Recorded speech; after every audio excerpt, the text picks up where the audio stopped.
Richard Branson, Elon Musk, Bill Gates, Steve Jobs, and I all share one common trait.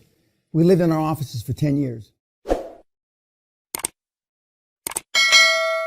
Everybody that you know, that you've been to the seminars, says there are shortcuts. And they teach you the shortcuts. And there are no shortcuts. Who else is producing billionaires? There's no shortcut to a gold medal at the Olympics. There's no shortcuts to a gold medal at the Olympics. The guy that took a shortcut got a bronze. But it's so inundated in the material out there, outside of this material, that there are shortcuts. They use tips. 10 tips. Sure. That's a disservice to you. So, but she followed the templates. The easiest way for kids is the internet, net scum as I call them. We have a proponent of net scum in the audience who's one of my mentees. He does $1 million this year. Some of the top net guys on around I trained. Shakir Hussein, Matt Lloyd, Matt Posius, I trained them all. I trained Jan as well. The net. But there's at least 1,000 different programs on the net. 999 of them aren't worth a shit. And they're all a scam. Some are multi-level marketing. Some of them, but that's the quick way. But you're competing with some lady in Bangalore, Maine with a 10,000 rupee debit card. But when Sally and I first got on the net about 20 years ago, we were one of the first. And we would look at the products that were the hottest. And that we would, now they build affiliate programs, etc. Don't try and reinvent the wheel. I told Oxford, much to their chagrin, I know all of you got an app idea. Forget it. There's maybe 15 or 20 apps in the history of apps that ever made any money. And quite frankly, kids, you're not bright enough to do that. You're just not. So don't waste your time. You're pissing in the wind. Find something that's already popular, copy it. Become an affiliate. You know, I've got kids making $5 million a month. A month. That's more than most of your families have made in their whole fucking lifetime since 966. And we're talking dollars, not whatever they're called. Sloppies or sloopers or whatever they are. And it's easier to be a cunt. It's easier not to make a scene. It's easier not to speak up. It's easier to keep your head down. We all know that. And some of you are shaking your head, yes. Whether you're shaking your head, I don't need any validation. I know after doing this almost 27 years, you're cunts. I was telling the docu-fuck guys here that about some of my regrets, one of which I would never coach again. Never, under any fucking circumstances. Even if I got $1 billion ahead. It's worse than raising kids. And I wouldn't do that again. Because I don't get any satisfaction out of trying to get cunts across the goal line. Sally contends I have a sore back because just look at the Goomba brothers here. Can you imagine? Oh, my back. Trying to get them across the goal line, big 2 tubs of shit. I mean, now the little teeny skinny shits is not so difficult, but it's hard. And I said I wouldn't coach again because I thought wrongfully that everybody had self-esteem like I did. I didn't know it was such a rare motherfucking commodity.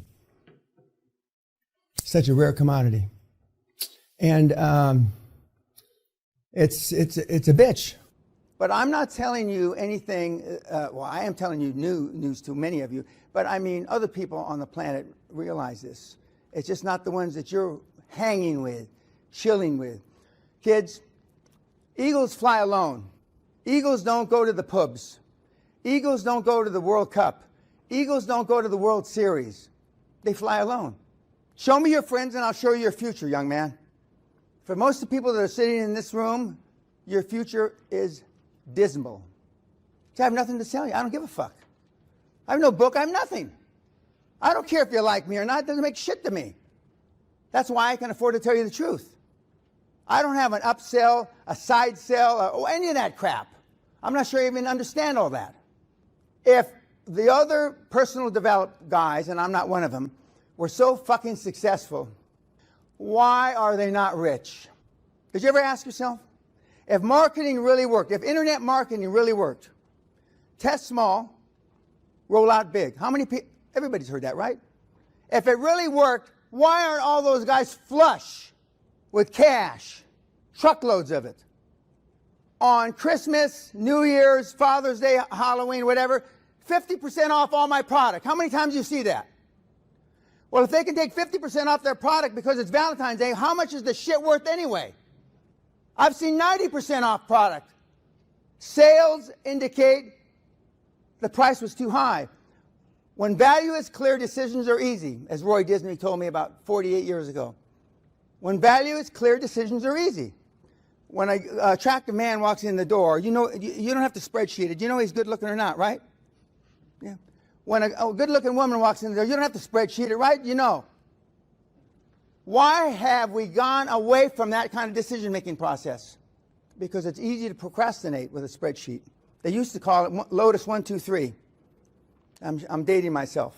The most contagious thing is negative thought.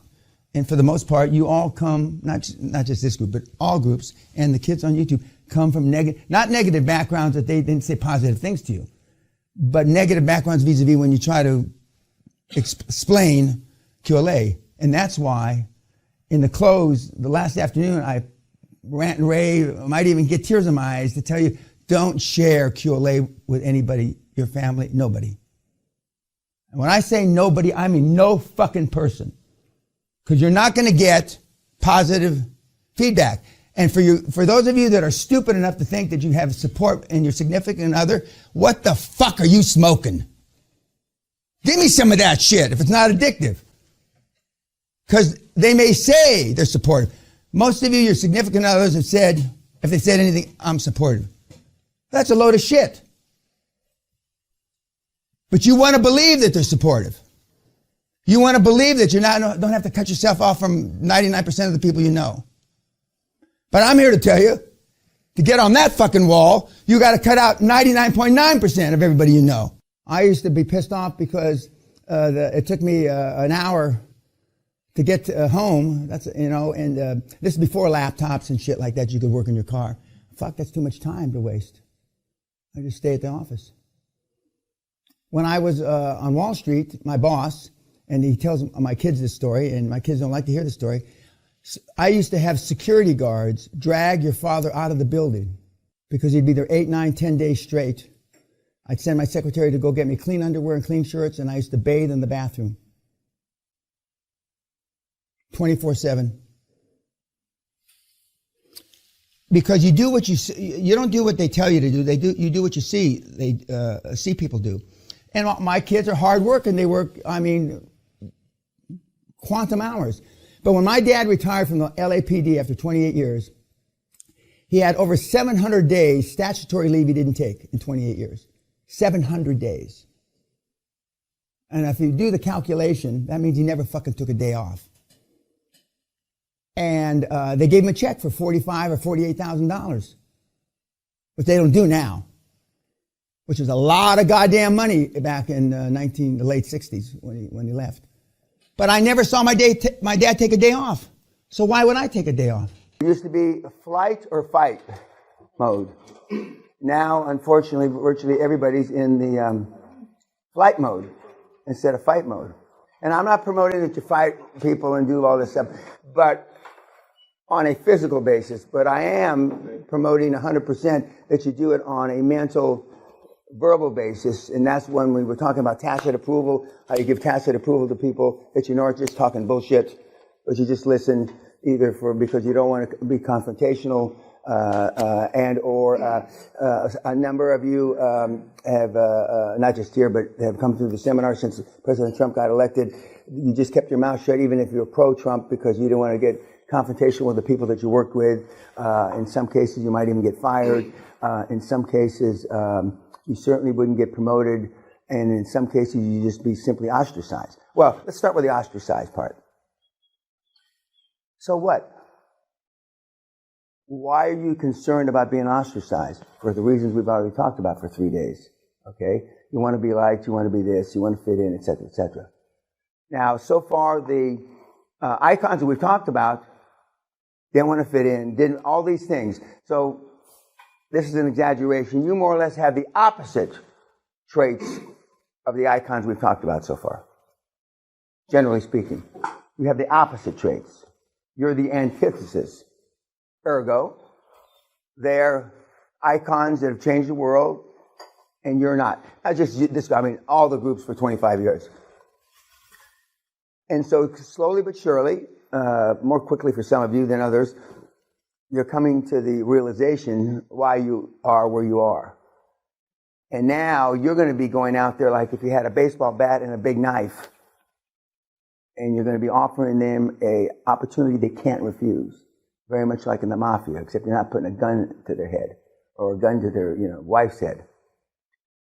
Because there's no reason, if it's a motivated person, a motivated seller, that they won't accept your deal.